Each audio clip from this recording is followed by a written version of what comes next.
Sveiki, esu Mindaugas. Aš esu Rūta. Ir šiandien mes jums parodysime treniruotę, kuris skirta yra mūsų vidurio kūnui. Korsetui kitaip vadinamam, angliškai korui arba sėdmenų pilvo aktyvacijai. Kaip pavadinsi, tai nepagadinsi. Dar pridėsim ir nugaros veiksmų. Žodžiu, visam šitam mūsų laikikliui bus veiksmai. Keletas pratimų, kurie gali būti skirti aktyvacijai prieš jėgos arba kitas treniruotės, žinot, kad labai svarbu, arba gali būti panaudojami kaip pagrindinė treniruotė, jeigu kartosite daugiau pakartojimų ir daugiau serijų darysite. Galima pridėti laiko intervalo ilginimą arba trumpinimą, tai vėlgi nuo jūsų fizinio pasirengimo ir treniruotės tikslų. Tai pradėkime nuo mirusio vabalo. Gerai, man atrodo ant žemės, ar ne? Atsiklom ant žemės. Sulenkiam kojas 90 laipsnių kampu, pėdų nepametam žemyn, laikome nugaros apačią prispaustą prie žemės ir šitam pratimui dar pridėsime volą. Taigi volą dedame prie kelių, rankomis spaudžiam volą į kelius ir leidžiame po vieną koją žemyn. Taigi leidžiam vieną koją žemyn, grįžtam ir kitą koją žemyn. Ar reikia ištiesti koją? Jeigu jūs išlaikote nugaros apačią visą laiką stabiliai prispaustą prie žemės, tai galite leisti koją žemyn, tik tai nuleisdami koją žemyn, neatlikite tokio veiksmo, kad atitenkite žemę ir to naudojatės kaip grįžimo atgal. Jeigu negalite išlaikyti nugaros prispaustos prie pat žemės ištiesimo kojos metu, tai leiskite koją iki tokio momento, kur jums vis dar išlaikote prispaustą nugaros apačią prie žemės. Esant silpnam fiziniam pasirengimui, ar ne, arba po traumų, po ilgesnės pertraukos grįžtant, gali užtekti iš to pradimo tik tai laikant ir spaudint volą link kelių ir akcentuojant nugaros apačią prispaustą, arba jeigu jaučiate tikrai didelį diskomfortą tiesiant koją, tikrai galite leisti po vieną koją ir sulenktą žemyn prie žemės. Čia kelios variacijos. Taip. Puiku. Važiuojam toliau. Aukšta lenta ir pasivaikščiojimai į šoną. Tai jeigu galima, ją aukštą lentą įsitaisykite. Įsitaisykite. Taip, šoną. Jo, šoną, kažkuria pusė. Akcentas iš karto. Kad jūsų rankos būtų stačiai po krūtinę. Tai reiškia, neina į priekį. Čia yra ne geras veiksmas, visą laiką grįžtam į stačią po krūtinę. Taip. Ir aukštos lentos variacijai mes vaikščiosime į šoną. Tai reiškia, jeigu mes turim suglaustas arba arčiau viena kitos rankos, tik tai dedam ranką koją į šoną ir grįžtam atgal. Ir pakeisim vieną pusę ir kitą pusę. Tai klausimas mano iš karto, ar ta pati koja, ta pati ranka? Ta pati koja, ta pati ranka keliauja į šoną. Op, ir grįžtam. Ir grįžtam. Taip, čia svarbus akcentas yra į jūsų koją. Tai reiškia, pilvo šonkauliai ir dubuo, jie visą laiką keliauja kartu. Neišsvieskite į tokią poziciją, nepameskite dubens, išlaikykite tiesią nugarą.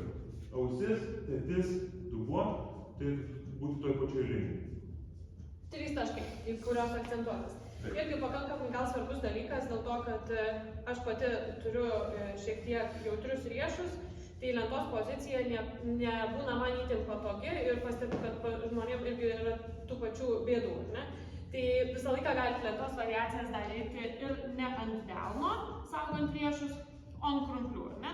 Tada vaikščiosit šiek tiek mažesniais galbūt žingsniukais, bet irgi ta variacija yra tinkama. Ir jeigu vėlgi yra šiek tiek silpnesnis pasirengimas, tai gali būti skirtinga, kas skirtinga koja, šiek tiek bus lengviau.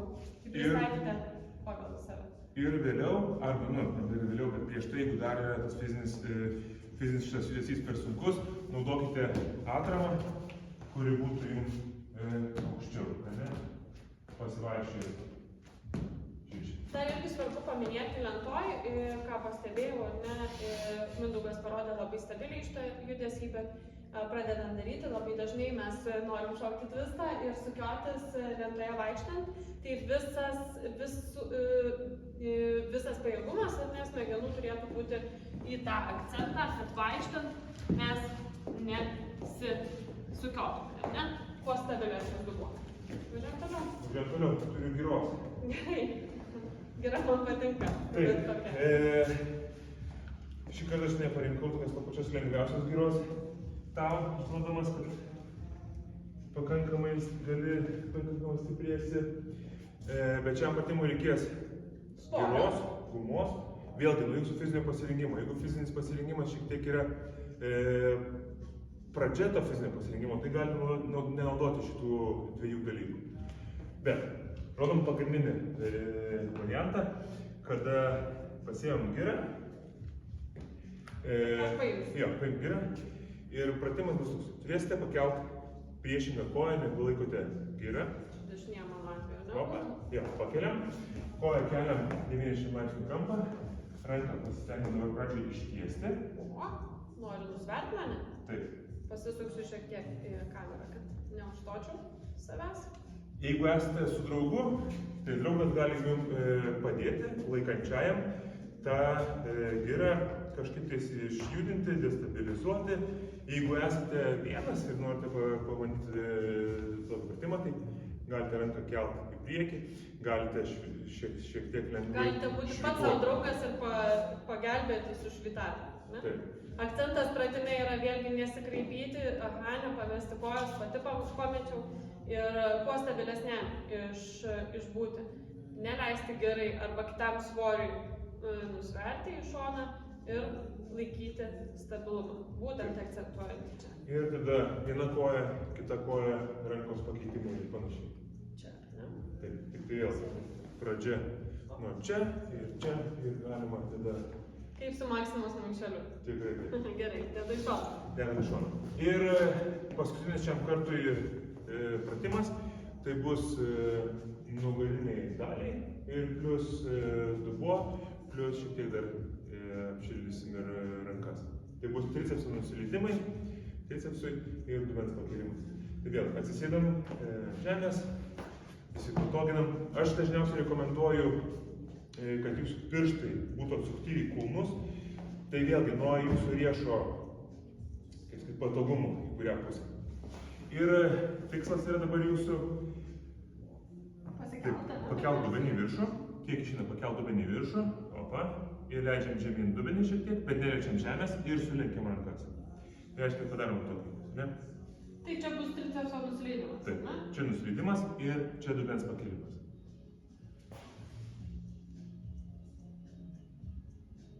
Teisingai darau? Taip, tai dar šiek tiek galėtum galvą lošti, kad nespaustumėt smakro prie krūtinės. Ir viskas. Ir vėl, intensyvumas, greitis ir pakartojimų kiekis, tai yra nuo jūsų fizinio pasirinkimo.